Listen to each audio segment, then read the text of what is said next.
Hello everybody, Disciple here once again with Overwatch Curios. Now, I love Overwatch and I think it's an amazing game, and it's really felt like it's been polished pretty much since the beginning. Even back when it was in beta, it never really felt like one of those early access games that, no matter how fun it is, never really gets fully polished and always has some glaring issues. PUBG. But this does mean that when there is a bug in Overwatch, it tends to stand out a little bit. Now, you guys might have seen this recent bug with Orisa, since it's pretty huge and it can actually lead her to getting her ultimate infinitely, and you might have seen a video on it, but I want to talk about more than just that. I want to talk about whether or not Blizzard adequately responds to bugs in the game, and what they could do to potentially do a better job of it, since it does seem sometimes like bugs affect the game a little bit more than they should. Now, the Orisa bug that's currently going around is what sparked this, and it's 100% reproducible at the moment. Orisa gains ult charge while she's using her ultimate, meaning that if she does enough damage while her ult's up, her ult can actually be infinite, and even if she doesn't get to ult right after, she can still go in with a lot of charge already built up.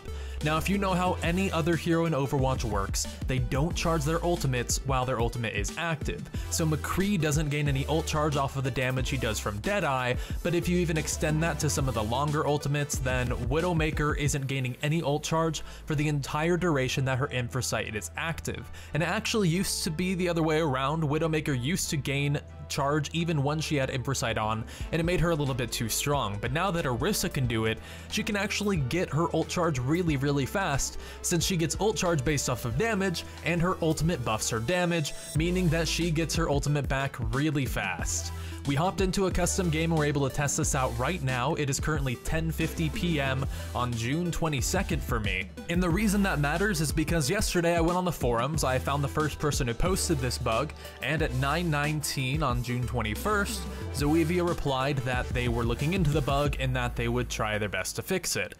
Now, it's been over a day, and currently there haven't been any hotfixes rolled out to the server, and the biggest thing for me is that Orisa hasn't been disabled. Now, I haven't played a ton of multiplayer games, but I come from a pretty strong background of League of Legends. And in League of Legends, if any character has pretty much any bug that can really affect the game, they get disabled almost immediately, and usually a hotfix is out very quickly. Now, I'm curious whether you guys think that Blizzard hotfixes quickly enough. Right now, pop quiz. Has Blizzard ever disabled a hero in their game? Well, I was actually surprised to learn that it's happened on multiple occasions. Now, I actually remembered one of these occasions right off the top of my head, and that was when Soldier 76 was taken offline for a few hours back in April of 2016. It turns out that his new skin was accidentally released. That was the Night Op Soldier 76, and people could open it in loot boxes before it was actually announced. But in addition to forgetting to announce that the skin was live, they also forgot to put in any of the art for it. So if you equip this skin on Soldier 76, you would be invisible in game. And they actually removed him from the game, and you couldn't even view him on the hero gallery for a while. Now, there was one other case of Overwatch disabling a hero altogether, and that was for a period of 2 hours once, when D.Va was crashing games for whatever reason, and they were able to fix it insanely quickly. Now, in both of these cases, they disabled the problem and they fixed it in an insane amount of time, considering how slowly some other companies move, so props to Blizzard for that one. But now, what I'm curious to see is, how is Blizzard going to handle this Orisa bug? Obviously, it's not as big or as flashy as D.Va crashing games or Soldier 76 being invisible, but it does bring her power level up to an insanely high level above where it should be, even if she's not really OP compared to some of the other characters at the moment. Now, Blizzard hasn't disabled her in the last 24 hours. They have noticed that the bug exists, but they haven't made any efforts to hotfix it or patch it. In fact, there actually was some sort of hotfix that was rolled out into the game just a few hours ago, but it didn't seem to change Orisa at all, since I was just able to reproduce this. Now, what we can see is sometimes Blizzard is amazing at handling bugs and they fix them incredibly quickly, and in some cases ban people who exploit them, like the Mei bug, where she could go up through the map in 3v3s and then fire at people without any threat of retaliation. However, with this bug, anyone could go into competitive right now and they could have an insane edge compared to how strong the hero should be without the opponents necessarily even knowing or being able to do anything about it.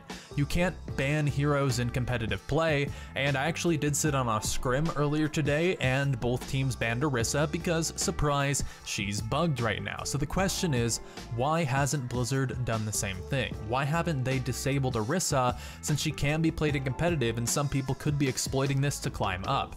It's not even like it's something that you could be punished for exploiting, because it's just playing the hero.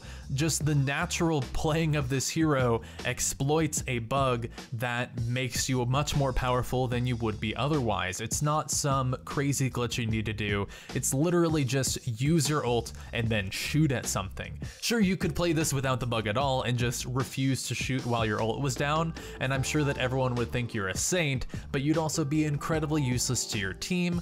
And it just goes to question, should Blizzard do more in cases where heroes are bugged? Now, I was also curious to see how quickly Blizzard tends to respond to bugs, particularly bugs that pop up on the PTR.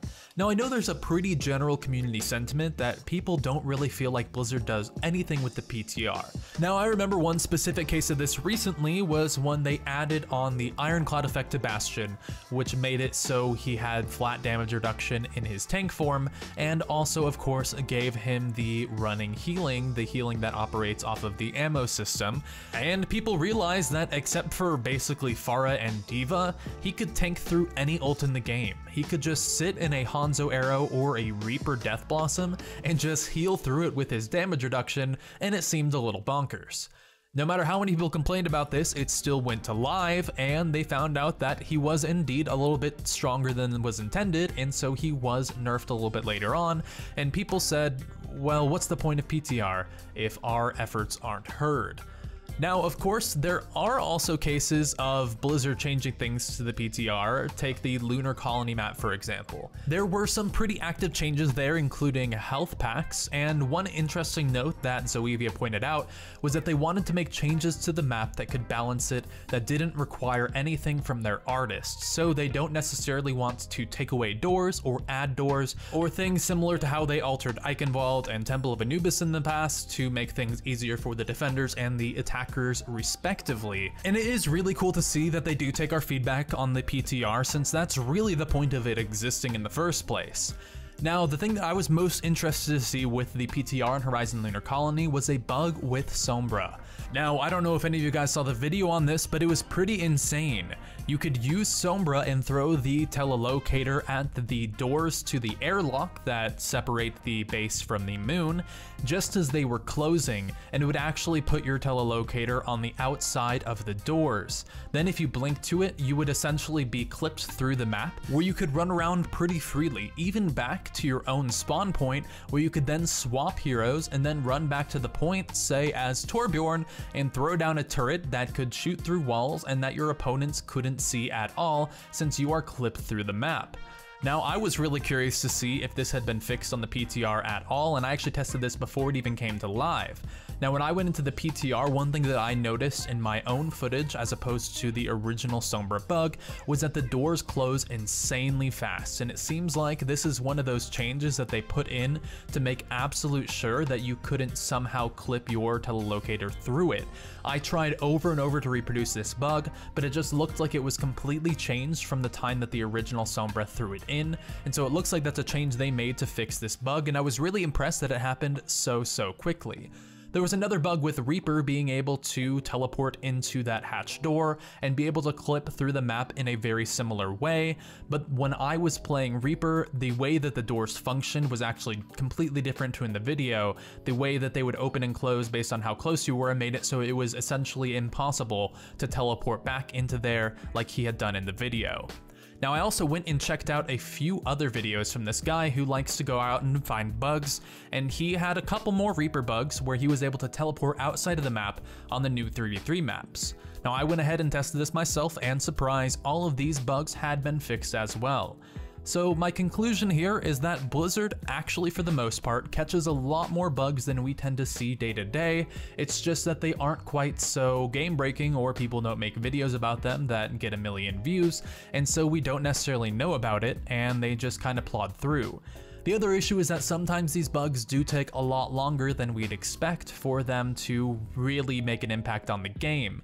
Now, Reaper being able to teleport off of the map in some places on 3v3 is important to people who play 3v3, but overall not super crucial to the game. However, someone like Orisa, who can be picked in competitive, that is completely bugged at the moment, is a much bigger issue, and so I feel like sometimes Blizzard might potentially have issues assigning priority to their tasks based on how much this affects, especially with the competitive queue, which I feel like should be the center of balance and bug fixes, since it has the biggest repercussions for winning and losing. I want to know what you guys think. Do you guys think Blizzard does a good job with bugs, or do you think that they need to do a way better job? Overall, I'm happy with the job Blizzard does, and I'm not really going to shit talk them too hard, since of course my living does come through making Overwatch and Hearthstone videos, and my girlfriend works for Blizzard as well. But there are places where they could do better, and I think it's okay for us to call them out on that. So, always, I'd love to hear from you guys, and I will see you next time. Peace.